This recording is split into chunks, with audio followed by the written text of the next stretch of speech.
Argentina fan হিসেবে আমার কিছুই চাওয়ার নাই।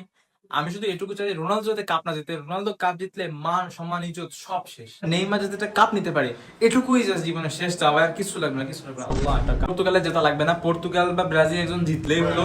মেসি ফ্যানদের এমন ভাবে ধরবো, ওরা 22 সাল থেকে যে অত্যাচারটা করে আসছে সব অত্যাচারের প্রতিশোধ এবার নেওয়া হবে। যে যাই বল না কেন ভাই, কাপ জিতবো তো আমরা। এবারের ওয়ার্ল্ড কাপ তো পর্তুগাল জিতবে মিয়া, আফায় লাভ নাই। গতবার আর্জেন্টিনা জিতছে, এবারও আর্জেন্টিনাই জিতবে।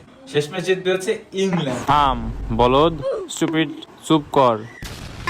রাত জেগে খেলা দেখতে দেখতে আমার মুখে পিম্পল উঠতেছে, কি করা যায়? তোর এই প্রবলেমের পারফেক্ট সলিউশন নিয়ে আসছে পোকি প্যাচ। জাস্ট একটা প্যাচ পিম্পলের উপর লাগাই দিলেই শেষ। ওয়ার্ল্ড কাপ স্পেশাল পোকি প্যাচে চলতেছে বিশাল অফার। পিম্পল প্যাচের কম্বো পারচেস করো অথবা ওয়েবসাইট থেকে আপ টু 950 টাকার যে কোনো কিছু পারচেস করলে সাথে থাকছে free pimple patch according to your favourite tip. আর যদি ব্রাজিল 10 অথবা আর্জেন্টিনা 10 কোড ইউজ করো তাহলে থাকতেছে আরো বড় ডিসকাউন্ট। যাদের 5টা স্টার নাই তাই এখান থেকে নিয়ে মুখে লাগায় রাখতে পারো।